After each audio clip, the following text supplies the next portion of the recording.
Sejam muito bem-vindos mais uma vez ao canal de Autos. Pessoal, começando aqui mais um teste da semana com o Jeep Commander Overland 2.2 Turbo Diesel. Motorização nova para esse SUV de 7 lugares. A gente vai detalhar tudo na avaliação completa, inclusive se vale a pena ou não levar ele para a garagem da sua casa. Está prestes a chegar o novo modelo também, o Commander 2026, então a gente fala se ainda vale a pena ou não. Mas o foco hoje é consumo de combustível, então a gente vai fazer um teste urbano, trecho 100% de cidade.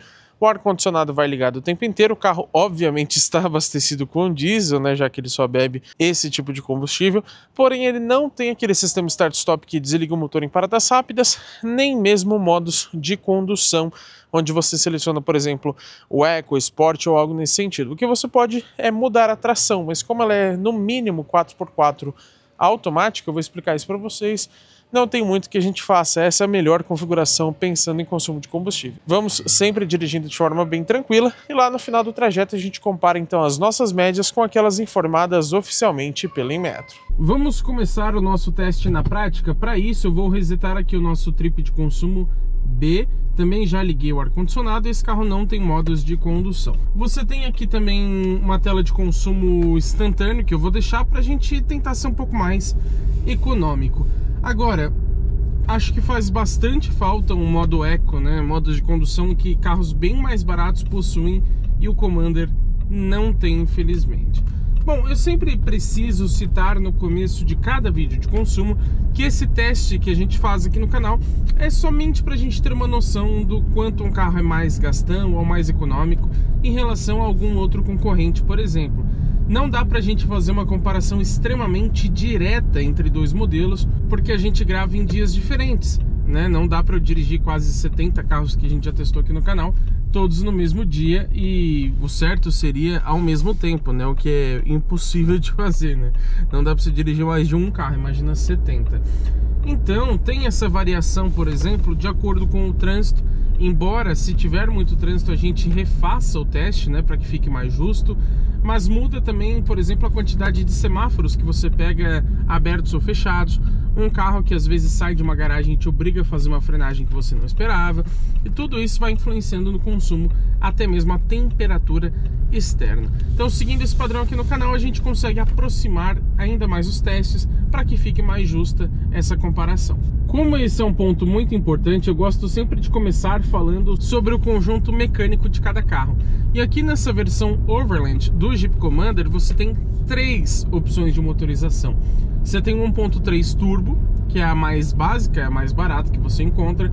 Você tem esse aqui, que é o 2.2 turbo diesel, e também o 2.0 turbo somente a gasolina, que tem um desempenho fantástico, inclusive, que a gente já testou aqui no canal. Esse aqui é um motor novo, esse 2.2. Antes ele tinha um 2.0 turbo diesel, também de 4 cilindros em linha, com injeção direta de combustível, porém que antes tinha somente 170 cavalos e 38,7 kg de torque. Nesse motor 2.2, agora ele traz 200 cavalos e 45,9 kg de torque. E lógico que lá na avaliação completa a gente vai fazer uma espécie de 0 a 100 com esse carro, e também no vídeo de viagem a gente vai testar o desempenho na estrada. Junto com esse motor 2.2 turbo diesel, que a gente já viu inclusive lá na Fiat Toro, ou também na Rampage, que já passou aqui pelo canal inclusive com essa motorização, a gente tem uma transmissão automática convencional de 9 marchas. Tem bastante relações, né? E isso porque esse carro traz uma tração 4x4, que é no mínimo automática. Desse modo ele vai ficar prioritariamente em tração dianteira, mas quando ele julgar necessário, ele vai conectar as rodas traseiras. Você não consegue bloquear em 4x2. Agora o que você pode é colocar o 4x4 Low, que seria o reduzido, onde ele usa as 2 primeiras marchas dessa transmissão de 9 velocidades como se fossem reduzidas. São marchas com relações mais curtas, mas a gente pode dizer que é uma reduzida eletrônica, porque esse carro não tem uma caixa de câmbio reduzido de fato. Se tivesse, seriam 9 marchas convencionais mais 9 marchas reduzidas. Aqui não, são 9 ao total. E como você está assistindo esse vídeo aqui de graça, eu peço por favor que deixe o seu like aqui embaixo. Vocês não estão hypando os vídeos também, que é outra função muito importante. É totalmente de graça, pessoal, tanto o joinha quanto o hypar o vídeo. Você não vai gastar nada por isso, mas você vai ajudar muito a gente. Então ali perto dos comentários, por favor, clica na opção de hypar esse vídeo. Eu conto com essa colaboração de vocês para que a gente possa continuar trazendo conteúdos tão completos aqui no canal GT Autos. Bom, dois pontos que eu sempre gosto e até preciso citar. Primeiro é o peso, que nesse carro aqui tem 1943 quilos. São quase 2 toneladas, é bastante coisa. Tudo bem que a gente tem um SUV grande, um SUV de 7 lugares, então dá para entender que o peso seja elevado, com tração 4x4 ainda mais, mas 1943 quilos é muita coisa, né? Para vocês terem uma noção, anteriormente a esse carro a gente testou o Volkswagen Tiguan Allspace na versão R-Line. E lógico, ele não tem tração nas 4 rodas, também não é diesel, mas só para um efeito de comparação, ele tem 1.794 quilos. O que eu já falei que é bastante coisa. E esse aqui com 1943 consegue ser ainda consideravelmente mais pesado. Se você colocar então 7 pessoas aqui dentro mais bagagem, você vai passar bastante das 2 toneladas. Então lógico, você não vai conseguir esse mesmo consumo que eu vou conseguir aqui hoje se você estiver nessa condição do carro completamente carregado. Mas na cidade eu acho difícil, né, que você ande com 7 pessoas a bordo, mais bagagens principalmente. A gente pode falar também do preço do carro, porque esse é um fator muitas vezes, ou na maioria das vezes, determinante para compra. E esse aqui, olha, tá com uma pressa esse moço do Creta, hein? Meu Jesus amado, olha aí. E nessa versão Overland, equipada com motor 2.2 turbo diesel, a gente tem um preço tabelado em R$ 314.490. Você até consegue achar um valor bem mais baixo para esse carro, mas a gente precisa citar sempre o valor de tabela, já que a negociação quem faz, na verdade, é o consumidor, né? A gente não consegue pegar o preço de todas as concessionárias e mostrar aqui para vocês. Então façam uma pesquisa, que todos os preços que a gente fala aqui no canal, muitas vezes você consegue achar por um valor mais atrativo. Não dá para dizer que é um carro barato, mas na avaliação completa a gente especifica melhor para vocês todos os detalhes desse carro, inclusive se vale a pena ou não você comprá-lo. Como eu falei, a gente testou recentemente também o Tiguan Allspace, que apesar de não ser a diesel, também é um SUV grande de 7 lugares, então a gente tem um método de comparação ali bem interessante para fazer. E aí eu digo para vocês se compensa pagar esses 315 mil reais aqui no Commander Overland Diesel.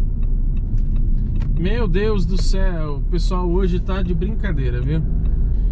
Pessoal, nos últimos vídeos de consumo aqui no canal eu não tenho mostrado muito esse último trecho aqui do nosso trajeto. Então hoje eu resolvi mostrar só para frisar que a gente pega algumas descidas ou uma parte um pouco mais plana praticamente o caminho inteiro. Mas aqui no final a gente encontra uma sucessão de subidas. Então essas últimas 4 ou 5 ruas mais ou menos, todas elas são subidas e consideravelmente íngremes. E isso, lógico, afeta o consumo de combustível. Então se a gente parasse o teste aqui, por exemplo, seria um consumo melhor do que quando a gente finalizar o teste ali em cima. Mas a gente faz isso justamente para equilibrar, porque você nem sempre vai pegar um trecho só de descidas ou um trecho só de subidas. Então a gente mantém um pouco de descida, um pouco de reta, um pouco de subida, sempre com o ar ligado, dirigindo de forma tranquila, justamente para que fique mais justa essa questão de média de consumo. Porém, em carros elétricos ou híbridos, por exemplo, essas subidas aqui afetam bastante, porque aí eles gastam muito da bateria nesses pontos, né? Já estamos aqui na nossa última rua, que vocês podem notar que também há um pouco de subida, né? Então, de novo, influencia um pouco no consumo. Vamos ver se não teremos nenhuma diversidade aqui nesse cruzamento. Muitas vezes a gente tem, sempre tem um carro passando aqui sem olhar, alguém que entra sem dar seta, sempre alguma coisa nesse sentido. Vamos somente ali estacionar no nosso ponto de sempre para conferir então como que ficou o nosso resultado. Vamos abrir aqui a curva, cuidado para não ralar as rodas. Vamos encostar aqui. Acho que aqui está bom. Joguei no N, puxei o freio de mão, soltei o freio, pisei no freio. Desliguei o carro, agora nada mais interfere na nossa média. Vamos lá conferir o resultado? Vamos ver se o painel vai fazer. Agora fez a animação ali, ó, do Commander. Quando a gente vem aqui no trip de consumo B, a gente percebe que rodamos 10,2 quilômetros, na verdade em 25 minutos. Acontece que esse painel, infelizmente, fica contando o tempo, mesmo com o motor desligado, caso a chave esteja acionada. E ele também não mostra a velocidade média do percurso, infelizmente. Mas posso dizer que sempre fica em torno de 24 ou no máximo 27 km por hora. Velocidade média, tá? Não é a velocidade única. Muita gente confunde, pelo amor de Deus. Falando do consumo em si, 11,1 km por litro, sendo que o Inmetro diz que ele faz 10,3 km. Logicamente com diesel, e isso na cidade. E o nosso teste aqui inclui também o ar-condicionado ligado o tempo inteiro. Mas qual é a minha opinião sobre esses 11,1 km por litro com diesel na cidade? Sinceramente, achei um consumo muito bom. Esse é inclusive o segundo carro a diesel mais econômico que já passou aqui pelo canal, pelo menos nesse trecho urbano, né? Talvez não de modo geral. O carro mais econômico a diesel até então foi o Peugeot Expert 2025, com motor ainda 1.5, que fez 11,3 km por litro, bem próximo dos 11,1 aqui do Commander. Para efeito de comparação, exatamente com esse mesmo motor, a gente testou a Rampage Laramie 2025 também, 2.2 turbo diesel, que fez um consumo pior, 10,5 km por litro. Não é uma diferença imensa, são 0,6 a mais aqui para o Commander, né, melhor, porém é a favor aqui do SUV de 7 lugares. Então sim, achei um carro muito econômico. Mas agora que vocês já sabem a minha opinião, quero saber de vocês também, né? Por favor, então comenta aqui embaixo. Você esperava mais, esperava menos, está dentro do que você imaginava? Comenta aí que eu quero saber. E claro, se você ainda não fez isso, deixa o seu like e se inscreva aqui no canal, ativando as notificações, claro, porque teremos muito conteúdo legal com esse carro e também com todos os outros que passam pelo teste de uma semana aqui no canal GT Autos.